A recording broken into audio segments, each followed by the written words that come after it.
all shamans know that they can only operate from their heart mode. They cannot be in their head mode and access these powers.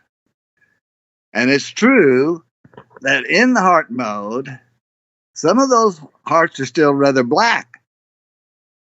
And so you get these shamans who are doing bad things. Keep watching to learn more. You can now download all 9 copies of the New Thinking Aloud magazine for free, or order beautiful printed copies. Go to newthinkingaloud.org. New Thinking Aloud is presented by the California Institute for Human Science, a fully accredited university offering distant learning graduate degrees that focus on mind, body, and spirit. The topics that we cover here. We are particularly excited to announce new degrees emphasizing parapsychology and the paranormal. Visit their website at cihs.edu. Book 4 in the New Thinking Aloud dialogue series is Charles T. Tart, 70 Years of Exploring Consciousness and Parapsychology, now available on Amazon.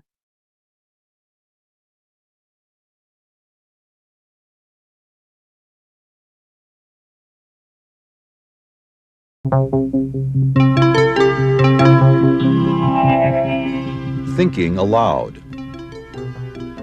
Conversations on the leading edge of knowledge and discovery with psychologist Jeffrey Mishlove.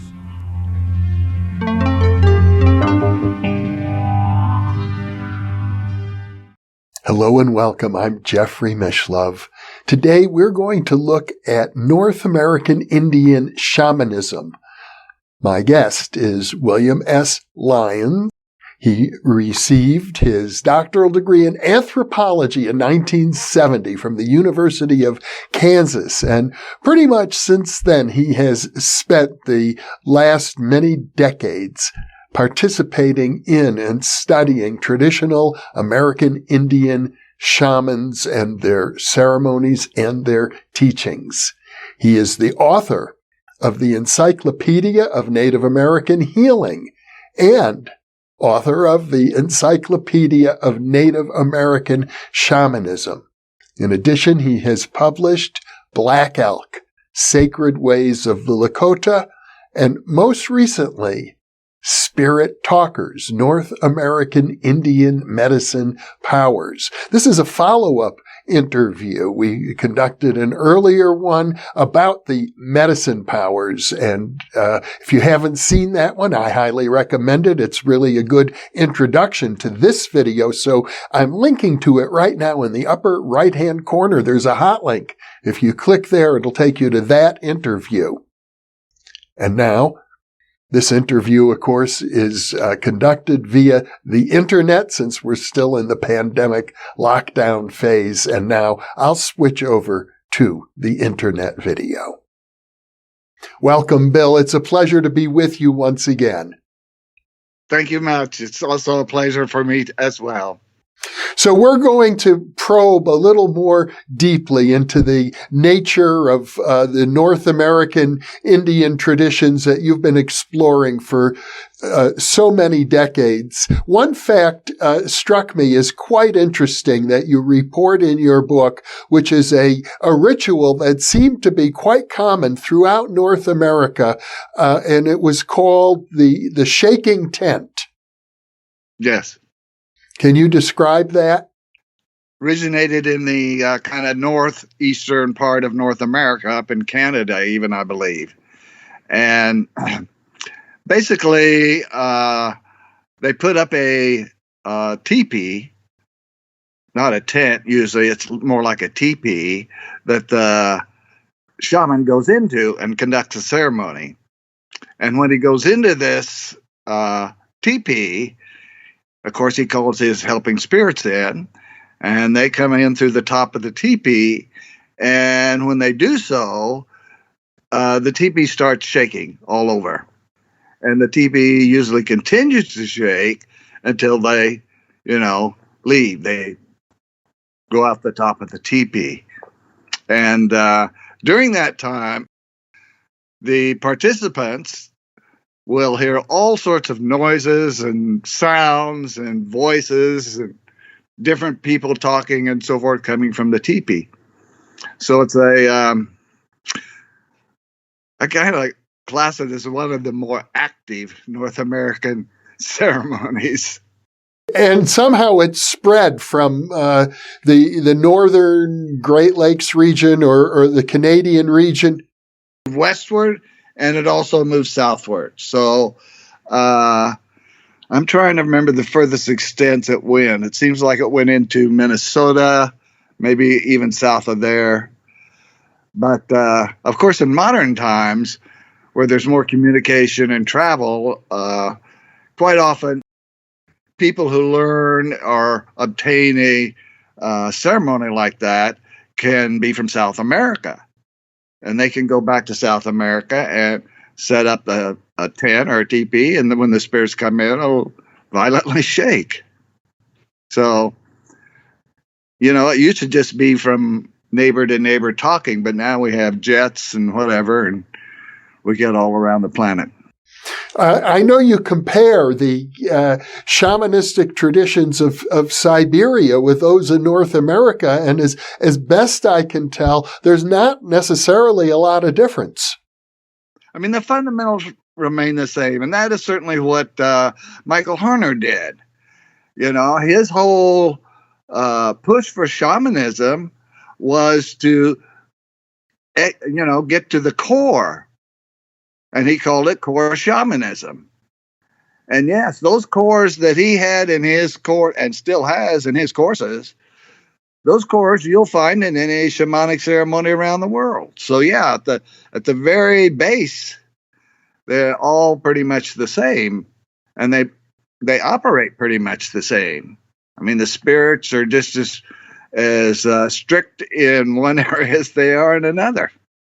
Well, I'm under the impression, however, that the shaking teepee or the shaking tent ritual was not reported in Siberia or in other countries. It's more peculiar to North America. That's true. No, I don't know where else it's gone on the planet, but I just know it's much further than it was, say, in 1900s. From up to 1900, it was all, going from neighbor to tribe to so forth like that.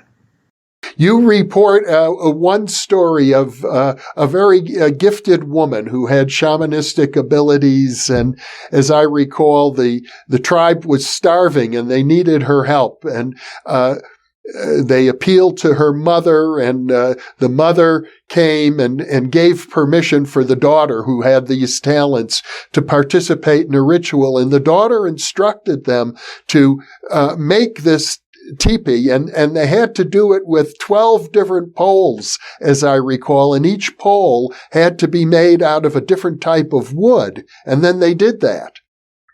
Those 12 poles, there's going to be songs that go with each of those 12 poles. Just aside from the fact that from different wood, and what I call really good ceremonies, they spend a lot of time preparing for it. In fact, they spend more time preparing for a ceremony than in actually conducting the ceremony. And and my view is the more time they spend preparing for the ceremony, the more powerful that ceremony is likely to be. Because they've put more heart into it in preparing for it. You emphasized in our previous interview how important the intelligence of the heart is in these rituals and practices, because certainly from the Western educated perspective, they don't make a lot of sense using, our conventional mechanistic way of thinking about the world. And that heart certainly doesn't work in a mechanistic way either. And all shamans know that they can only operate from their heart mode. They cannot be in their head mode and access these powers. And it's true that in the heart mode, some of those hearts are still rather black. And so you get these shamans who are doing bad things, basically. But most of them end up with spirits who are good and help them in that way. So it's just important to completely follow every little instruction you get. And the instructions are usually different from shaman to shaman, from ritual to ritual. In the case, as I recall, of this lady, they constructed the tent and she went inside and she sort of got down on the ground in a very peculiar position with, I think, her ear to the ground. But she reported, as I recall, that when the tent started shaking, then she knew the power was there because the spirits had arrived. Those ceremonies were amazing. I really liked them. Let me go back to a story that you recounted in our previous interview where you had a person had contacted you, I think from Texas, as I recall, and they said they're experiencing possession and they didn't know what to do, and you invited them to meet with you, and they went into a trance, and while they were in the trance state, they began telling you about a past life you had as a shaman, I believe a Lakota shaman named Hollowhorn. That's true. That conversation went on for an hour, though. That spirit sat there talking in this different voice and slightly, altered way that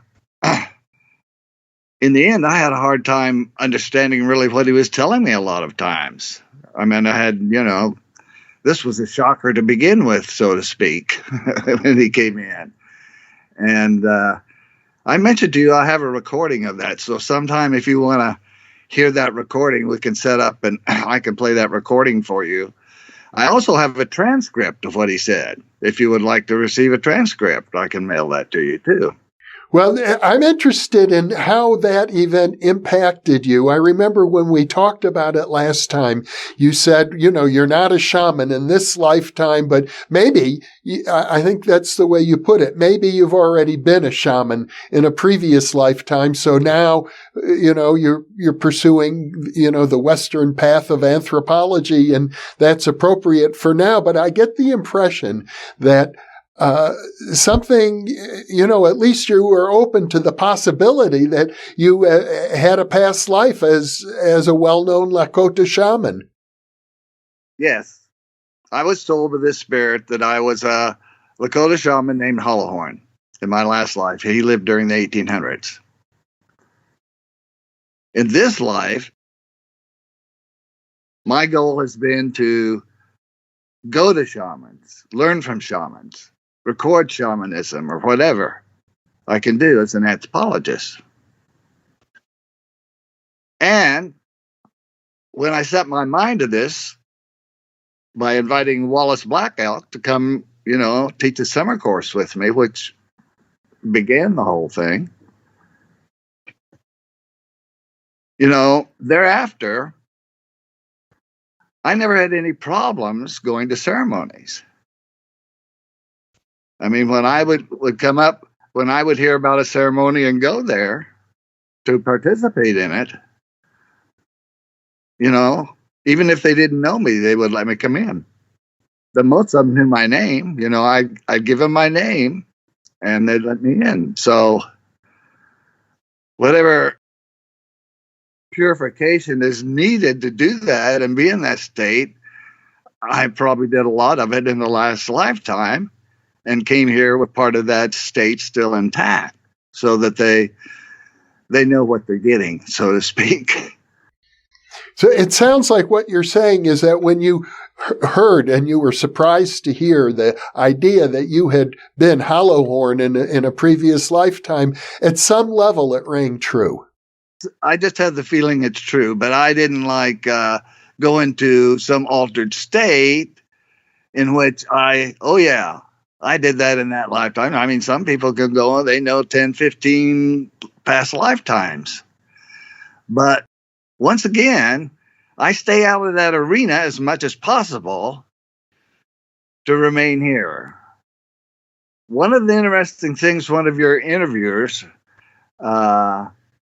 said was a recent interview was that once you're able to see, you can't unsee. So I'm staying on this side this time. I know what going over there is about. And all good shamans know what going over there is about.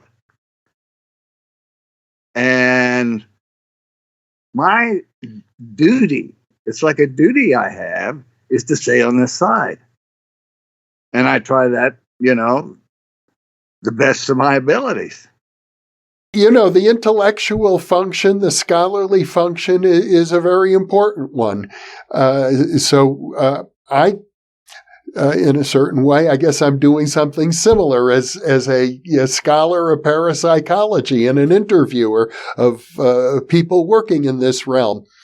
So one of the interesting things as I went through your most recent book, Spirit Talkers, is the role of the medicine man or the shaman in the context of the community, especially the early communities before there was a lot of contact with Westerners, and when the tradition was stronger. These were people who didn't have access to all of the forms of modern technology which are now available to Native Americans just as much as anybody else. So they had to rely more on the skills of the shamans in medicine, in hunting, and even in warfare.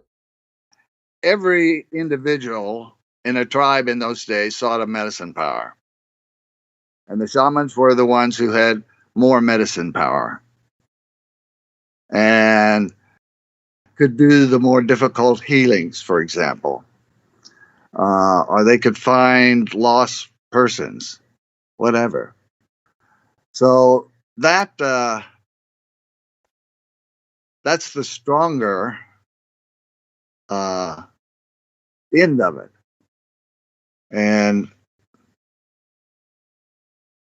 before I go off track here, I just want to comment on your comment, and I'm thinking you're doing exactly the same thing I'm doing by recording all these interviews.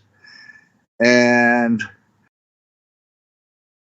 I'm going to have a challenge with you, I guess, to see if you can record more interviews or if I have documented more Native American shamanic ceremonies. You've made recordings of many of the ceremonies that you participated in.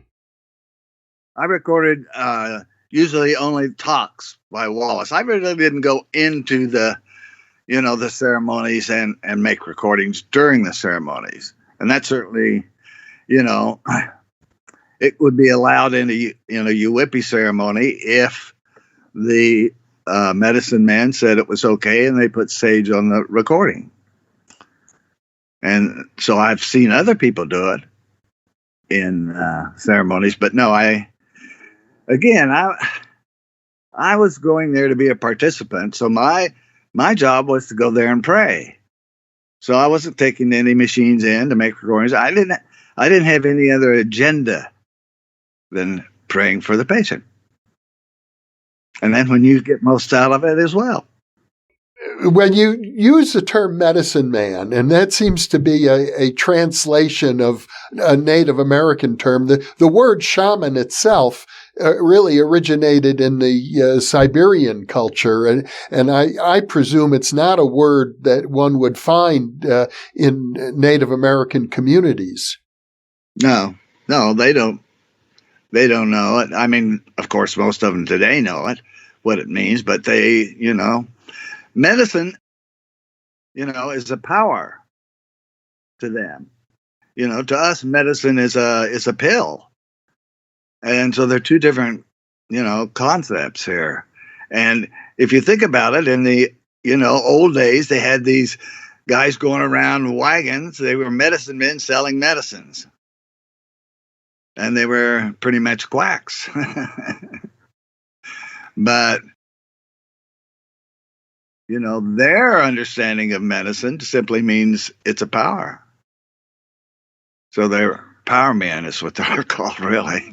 Well, I think on occasion, though, you distinguish, and I don't know if this is a term that comes out of native culture or if it's sort of a projection by anthropologists, but is there a distinction, let's say, between sorcery and shamanism?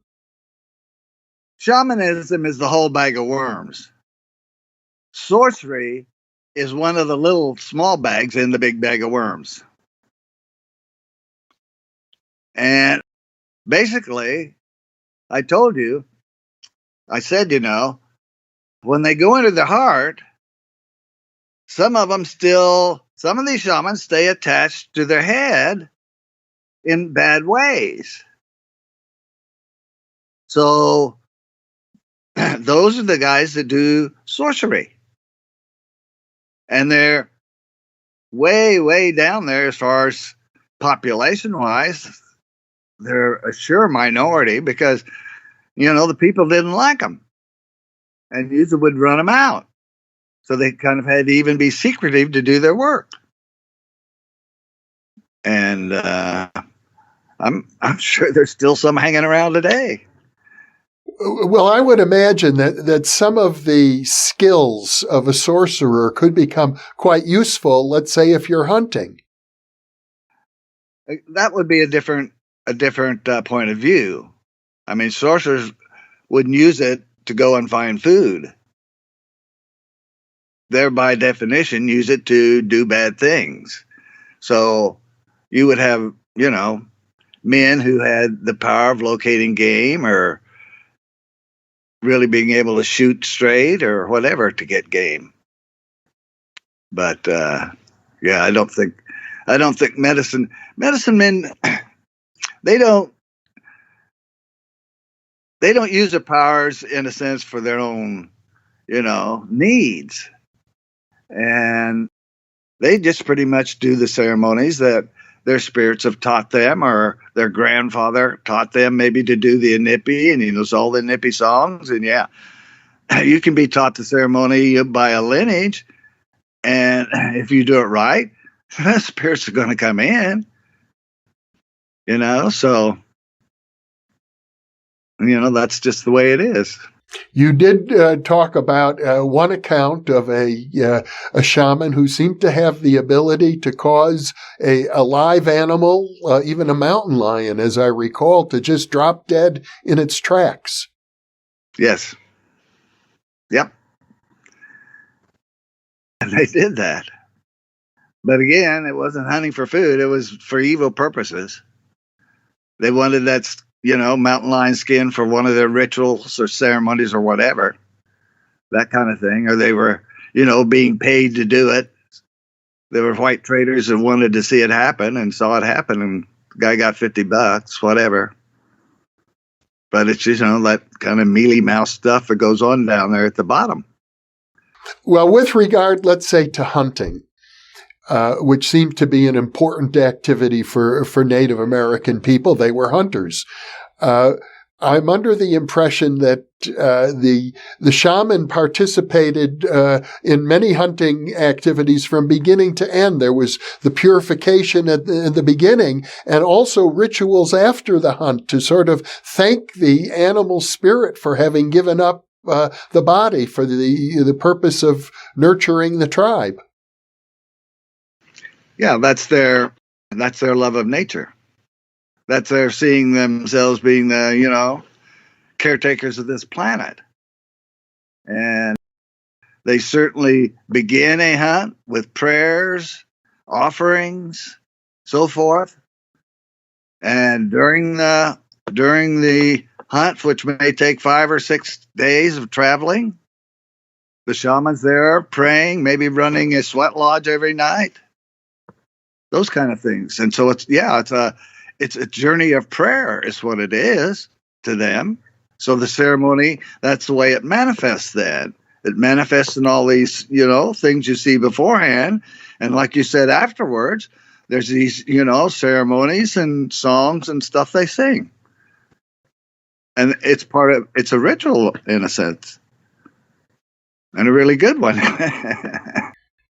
Well, I found really the most fascinating chapter of your book had to do with, I think the chapter was titled The First Men on the Moon, and the idea that shamans had the ability to fly, and by that you meant two kinds of flying, both out-of-body flying and flights in the body.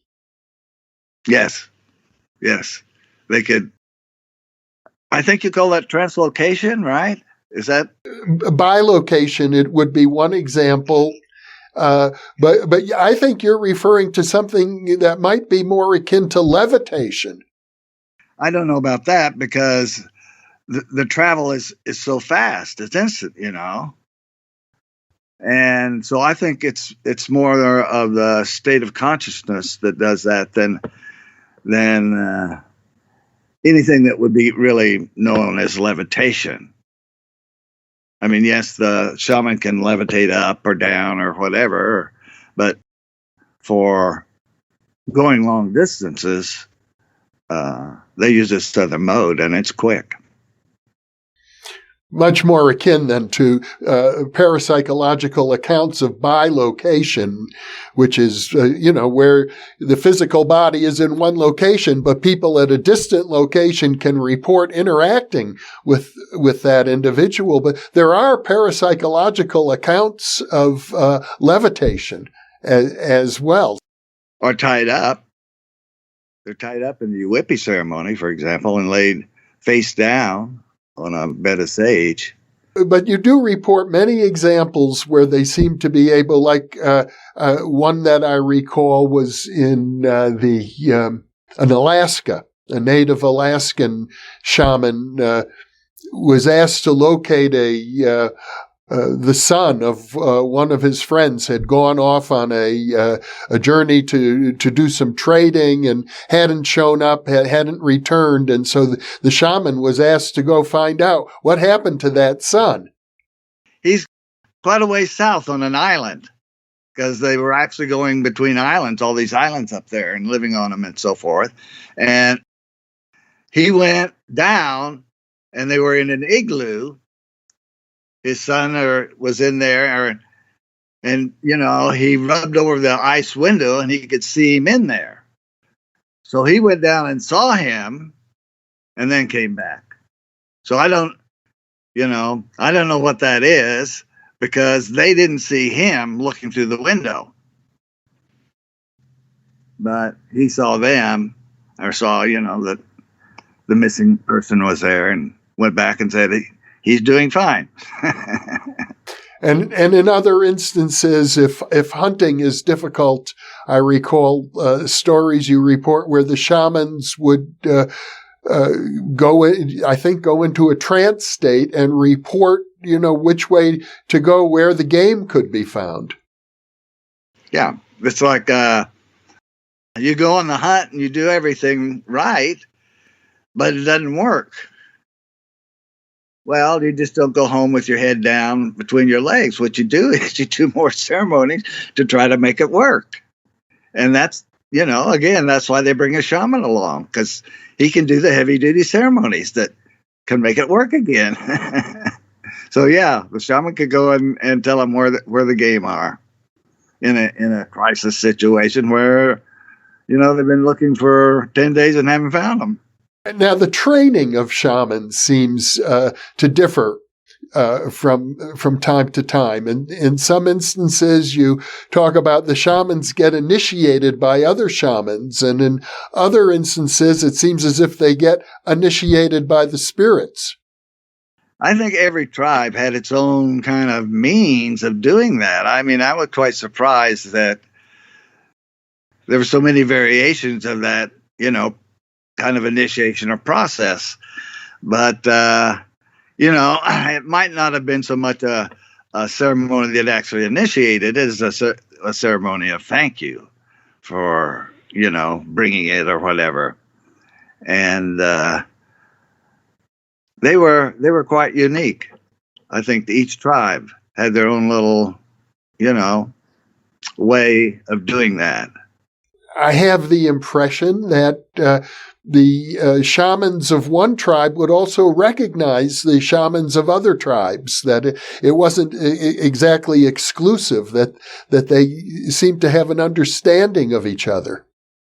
I think they did a lot of telepathic communication back and forth, actually. And if you were really, really good at shamanism, you probably were in contact with others who were really good. As I recall now, occasionally they would get together for the purpose of having contests or demonstrations of shamanic power. So these abilities seem to travel from tribe to tribe, like as we described earlier, the shaking teepee ritual. Daily newspaper was pretty much about what's going on with the powers, who got a new one, who lost theirs, that kind of thing is what I think the talk was about during the day. And so these powers come and go. And the shamans, they can have more power, or they do have more power. And I have the feeling that a lot of the shamans in a locality were communicating through telepathy. There were telepathic communications. And even, flights to each other. And, I think they got around of who was doing, medicine and who wasn't.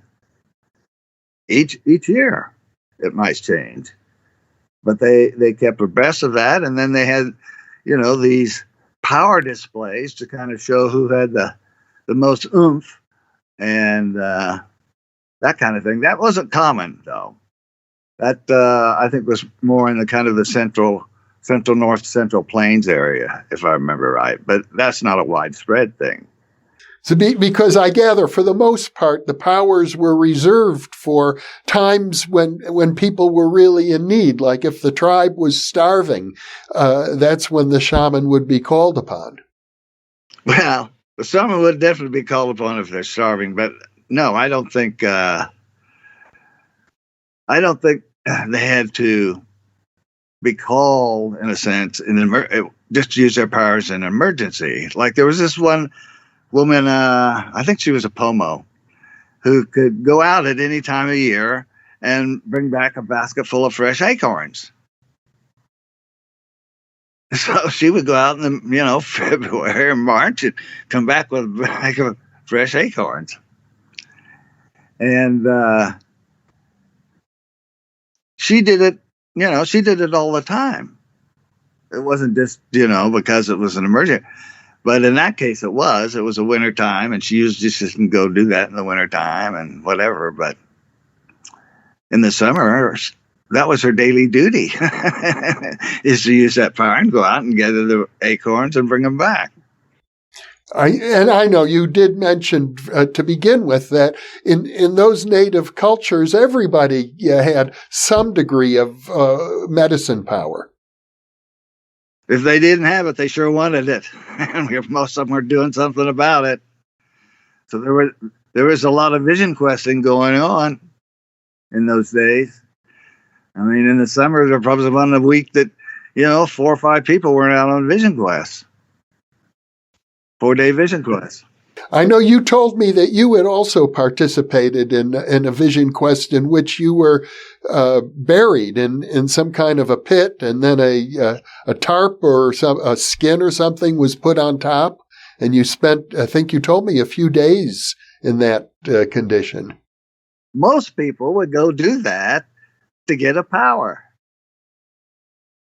And that wasn't my thing. I was just doing it as a thank you, out of gratitude. It was just a show of gratitude on my part. So I wasn't expecting to come out with any power to begin with.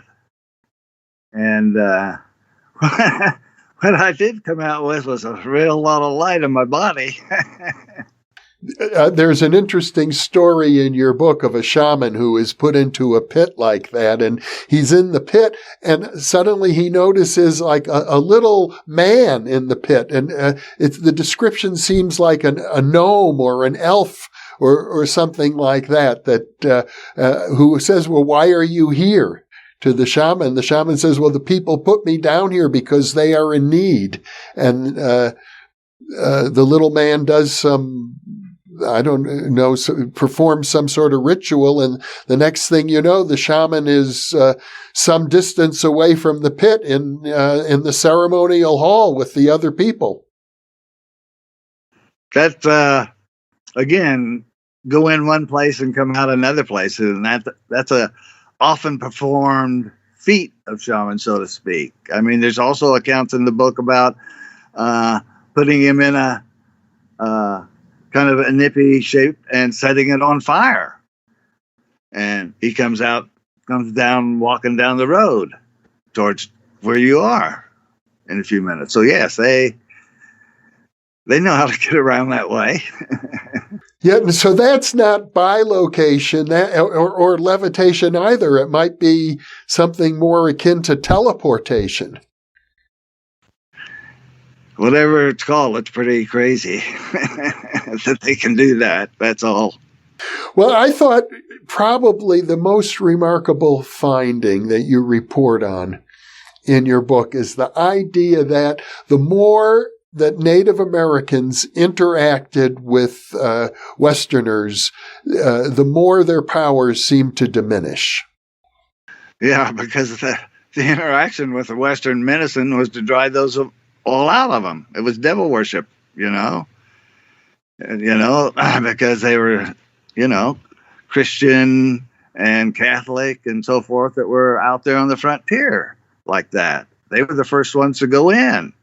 And they started that whole, agenda, so to speak, because it, wasn't room for two guys with power there. They wanted it all.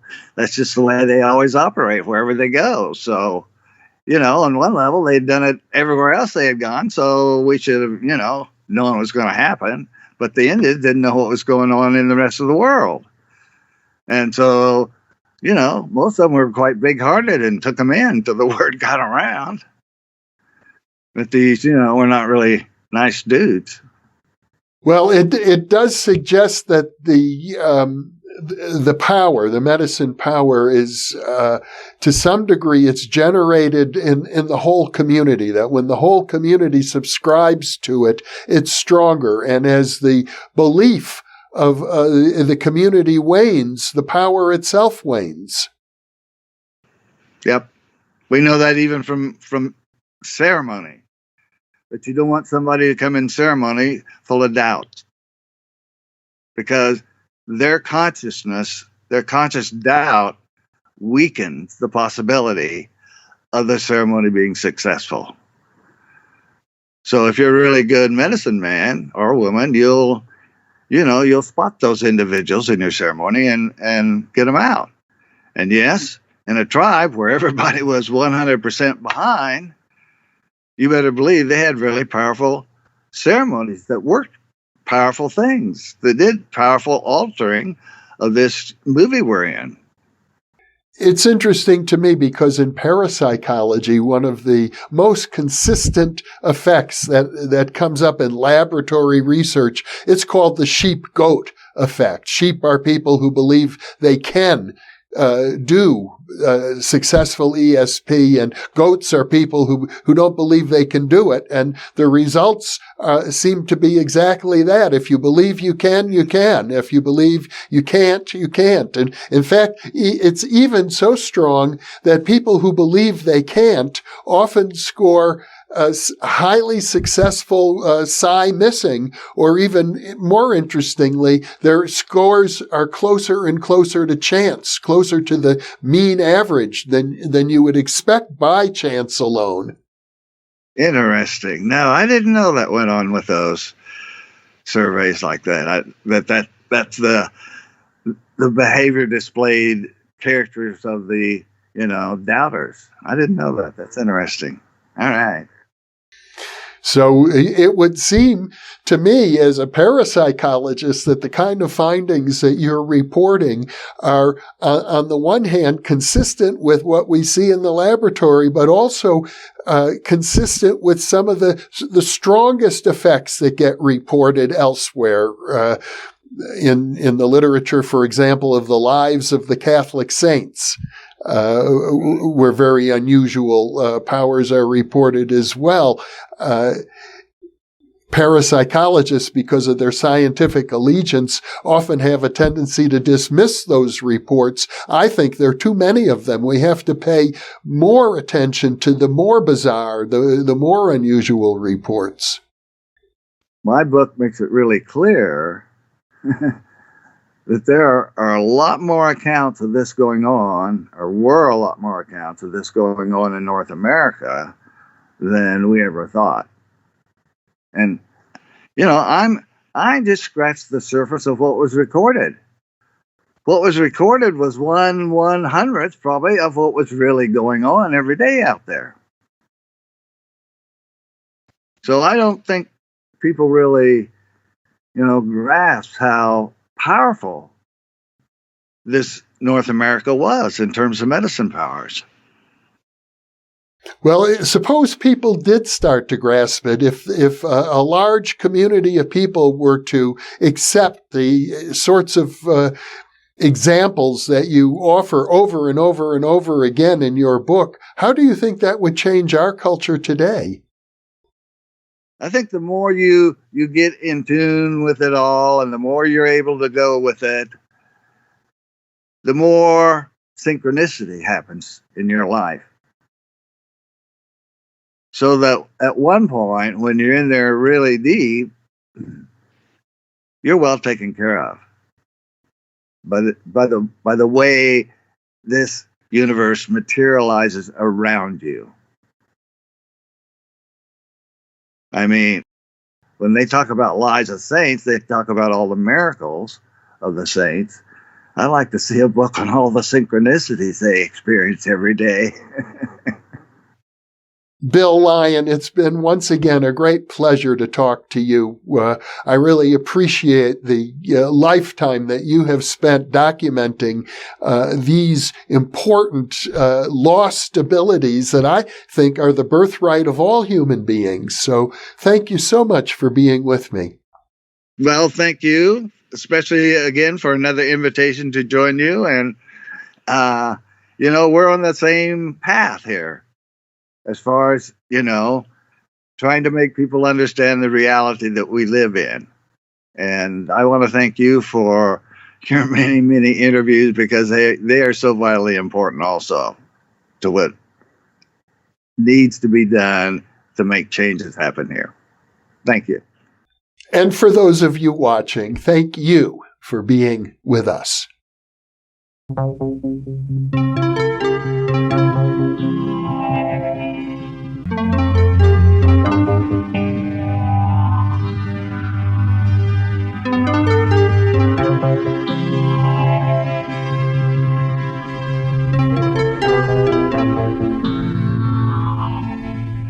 New Thinking Aloud is presented by the California Institute for Human Science, a fully accredited university offering distant learning graduate degrees that focus on mind, body, and spirit.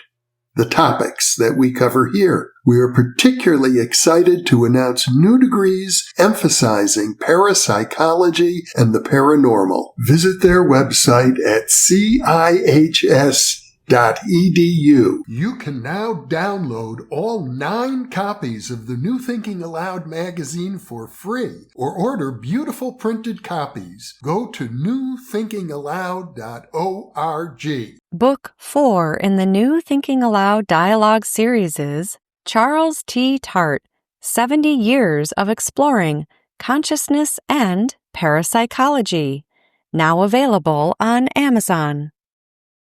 For early access to our videos and live stream events, sign up for our free weekly newsletter at newthinkingaloud.org.